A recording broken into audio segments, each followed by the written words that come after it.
Lesson number one when engaging in rideshare, whether driving for Uber or Lyft, never let your ego write checks that your ass can't cash. What up, folks? Once again, it is indeed your boy Tim with another ride sharing video.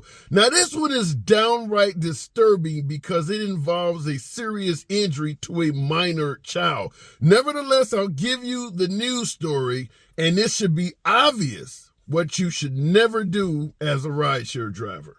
A 3-year-old little girl is fighting for her life tonight, the unwitting victim during an Uber ride that turned into a car chase. It happened along the North Freeway around 8:15 last night. ABC 13's Maya Shea has more. A little girl just 3 years old is fighting for her life here in the medical center tonight. Sources close to the family tell me the entire family is reeling. They just can't comprehend how a simple Uber ride can end up with both the little girl and her dad in the hospital.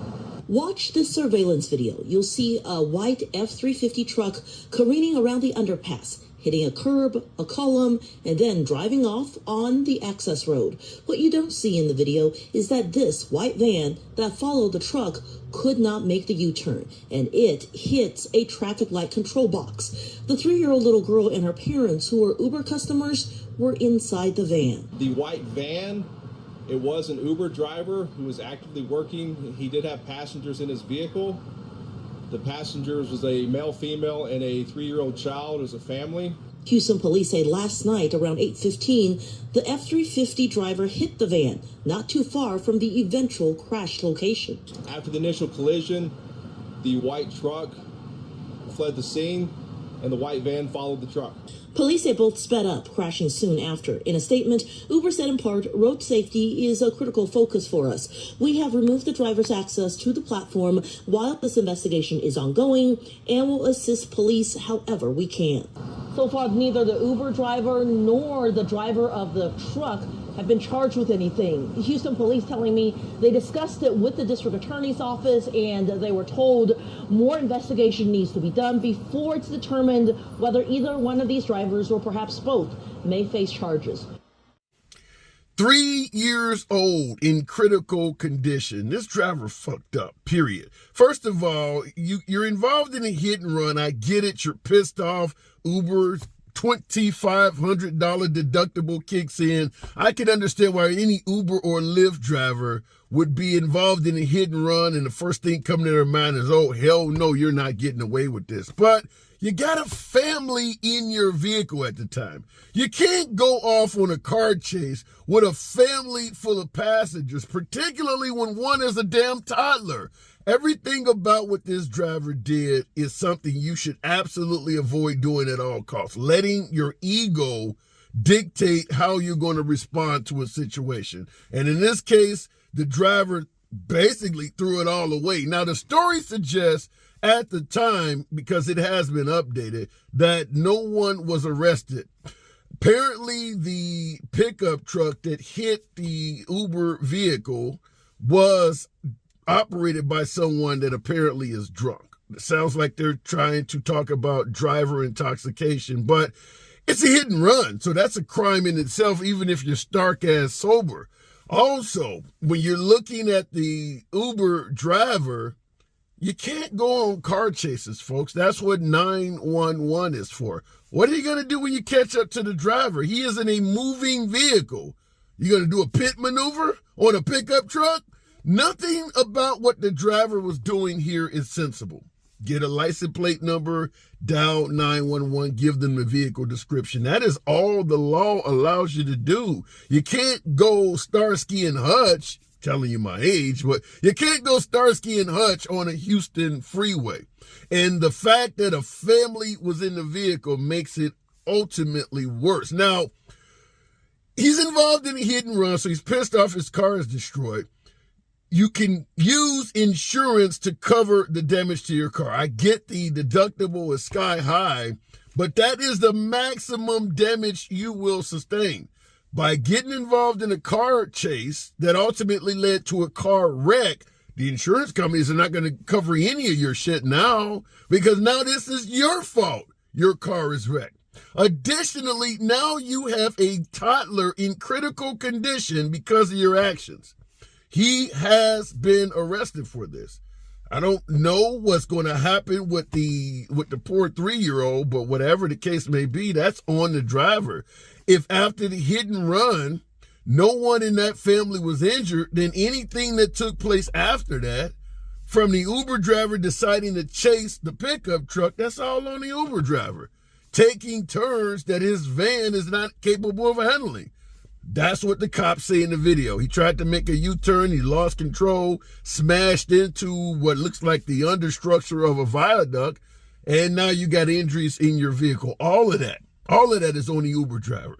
So now he's lost his vehicle, which won't be covered by insurance. He has lost his source of income. You see, Uber quick to say, we removed him from the platform. That's their favorite damn phrase. Anytime something happens, we remove such and such from the platform. Do some of that shit proactively. Reacting by removing people from the platform after the incident has happened is meaningless. But Uber has removed him from the platform. So he has no way of earning income as a rideshare driver, at least from that particular avenue. And then, of course, he's going to lose his freedom as well. Car, source of income, and freedom all lost because he let his ego get the best of him. If he could chase down the pickup truck, he clearly had a vehicle that was still capable of operating. So what some folks would do, yours truly included, if I didn't have a $2,500 deductible and I had some damage on my car, I would keep taking trips until I could either afford the deductible or afford to get the car fixed by another means. So he could have been involved in a hit and run, called police, let them go after whoever the hell did it, took up the claim with his own insurance. I would avoid Uber's insurance at all costs. They're not going to cover you for much shit. They're going to charge you a ridiculous amount in deductibles. And Uber is quick to temporarily deactivate you from the platform until you get your car fixed. So if you're involved in a minor fender bender, I would probably suggest either using your own insurance if they'll cover it, or trying to find a way to get it fixed on your own if it's cheaper than $2,500. Because Uber's insurance should be used as a last resort. In my humble opinion, not to get too far off topic, but as an independent contractor, you should have the right to seek out the cheapest, most reliable insurance for yourself as an independent contractor. You shouldn't be forced to use their insurance, because I'm going to say it's safe to assume most drivers would never deliberately purchase insurance and lead a deductible at $2,500. Most people don't do that. Most American drivers, for their personal vehicles, do not keep a deductible at $2,500. Their insurance is fucking useless. But back on topic, this is just a bad outcome for the Uber driver. Just made a split-second awful decision that is likely going to affect him for a long time. Last but not least, the family in the car. The family of the toddler, and it sounds like the father also got injured in this accident. They're suing Uber. Uber's on the hook for this. This is not going to be a case where Uber can say, listen, our drivers are independent contractors and it's all on the driver. No, Uber is going to be on the hook for this. Not to mention it's Uber's insurance that supposedly covers the driver anyway. So that family is going to be covered by Uber's insurance, or simply suing Uber as a corporation, because one of their drivers decided to do some really dumb shit and go TJ Hooker on a Houston highway, and now they're seriously injured. Their child may be permanently injured. So Uber will end up paying a lot of money to this family. Clearly, this driver will never be able to get back on the Uber platform and take trips. His time as an Uber driver has ceased to exist from this point on, because it's going to cost the company millions of dollars. Nevertheless, I just wanted to bring this story to you because this could happen to any of us. I mean, you're driving constantly for a living. The fact that people out here are driving that may get involved in a fender bender and take off happens every day. Hit and run accidents happen all the time. Road rage in itself takes place all the time. Keep your ego under wraps when you're in this profession, because a lot of shit happens that could piss you off as an Uber driver. Have you ever had a driver, perhaps you cut someone off trying to get from point A to point B, and had another driver chase you in your vehicle? Have you ever been involved in a road rage incident while operating as a rideshare driver? I have. But once again, cooler heads prevail. Listen, I don't know who the hell this person is. I'll never see him again. Let that shit go. Let that shit go. Don't let your ego get you in this kind of trouble. Anyhow, it's your boy Tim. As always, stay safe. Feel free to smash that like button, subscribe to the channel, and I will catch you in the next video.